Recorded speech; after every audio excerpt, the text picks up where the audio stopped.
Hola a todos. Welcome to Seville. I just recorded all of this with no sound.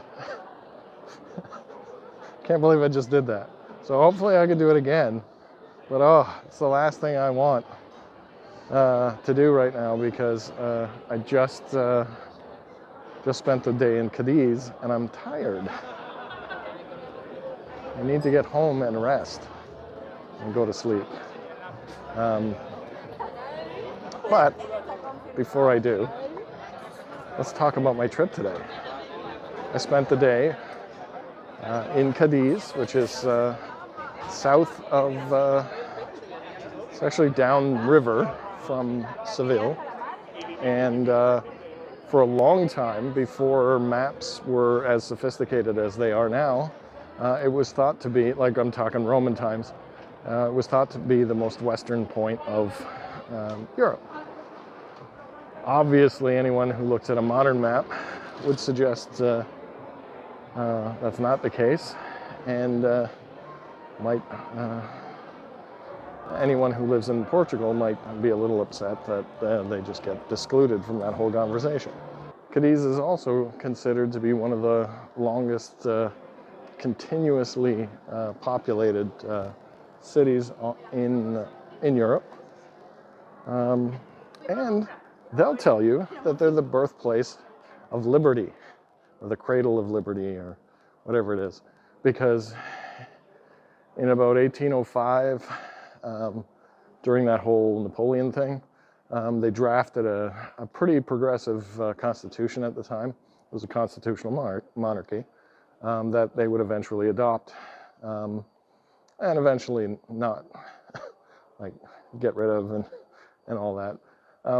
But it was progressive at the time, and it meant a great leap forward in the progression of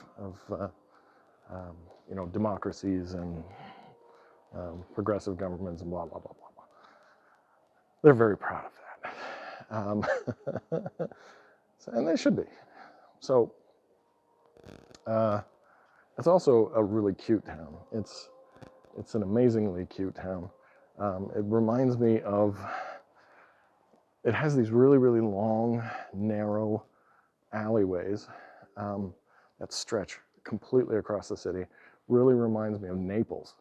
But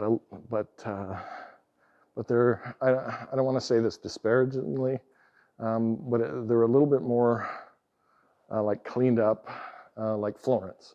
So if you mix the two, I guess, and then throw in some color and some seasideness, like Murano and Burano in north of Venice, and then of course include the distinct Spanish style, which is of course an amalgam, including the Moorish style and everything.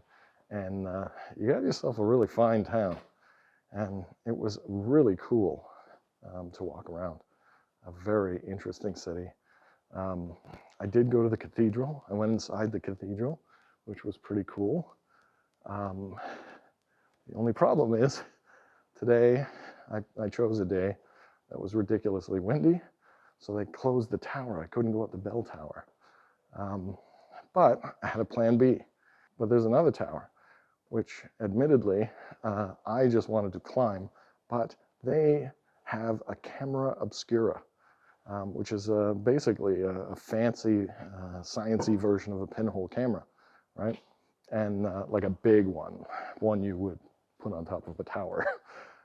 It was really cool, actually, because it's like a telescope with, it's got mirrors and lenses and stuff, and it spins around, does a whole 360 of the city.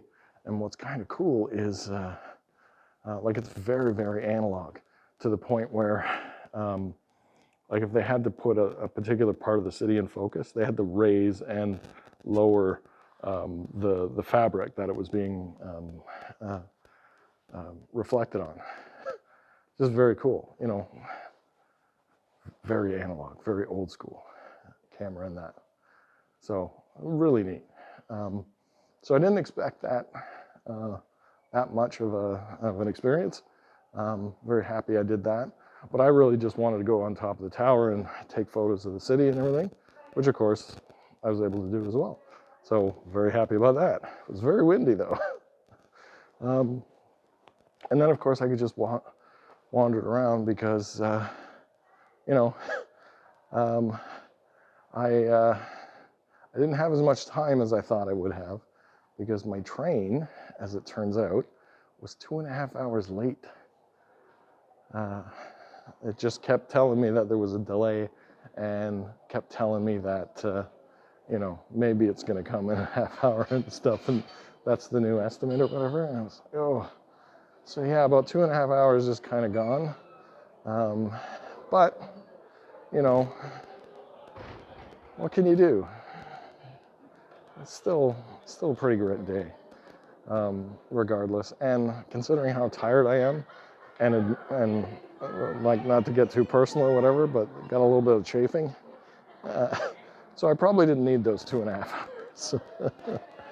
But what it really made me think about was, so this whole idea of mine to live in these places for 28 days, right? Doing this immersive experience. One of the weird challenges that I have is this idea of, if I'm going to go on a day trip, should I go to a city that I'd like to spend 28 days at, you know, or should I just save that, you know? And it's such a silly, dumb thing to think about too, because like at the end of the day, it's like today's today. No one knows what tomorrow brings. Just take the trip, go see the city, have a good time.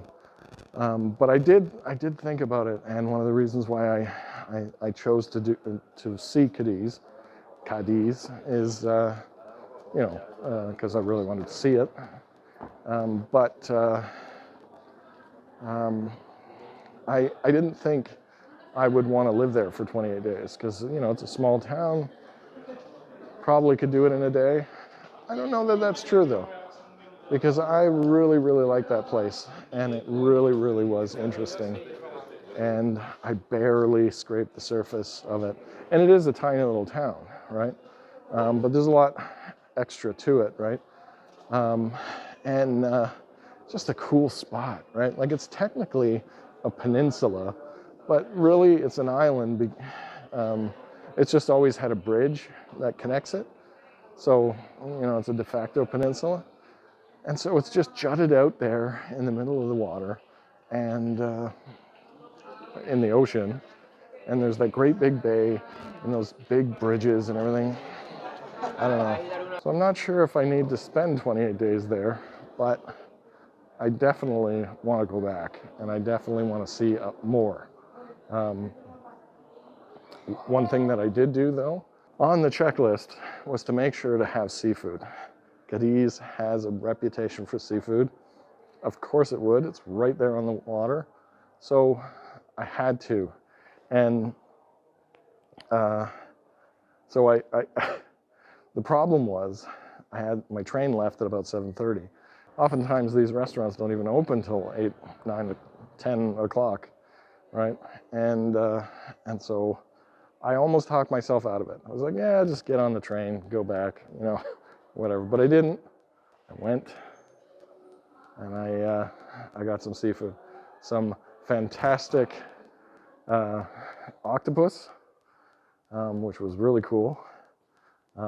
Galician style apparently, and again too, it was all about like the ingredients, you know, like good quality ingredients rather than like a quantity of them. And then I got something called tortillitas, which is basically they squish down a bunch of shrimp and some breading and some spices and stuff, and they make it into a little patty, and they deep fry it, and it's very, very good. It's very, very good. I enjoyed that a lot, and I got myself a glass of wine, which I don't really do, but I have to tell you, that's probably the best glass of wine I've ever had. Well, maybe not ever, but it's been a while, so I'm just going to say ever. It was really, really good. Very, very happy with that choice, and it was great, and it was a great meal, and it was a great day, and it's been a great trip. And I got to tell you, I really hope that you're thinking about going on your own adventures. I hope you're doing well. I'm obviously doing well. I should head to bed. Most of this was me just trying to get enough footage to voice over the footage I got from the city walking around today. So hopefully I talked enough. But what do you think? Did you like Cadiz? Would you like to see more cities? What cities would you like to see? I'm down here in southern Spain, and I got a weekend next weekend. I can go anywhere. Let me know in the comments. And you know, if you haven't subscribed already, please, I'd really appreciate that. Commenting, liking, subscribing really, really helps. And so with that, if you had subscribed, you will know that there's going to be another video tomorrow. So I'll see you then, or hasta mañana. Good night.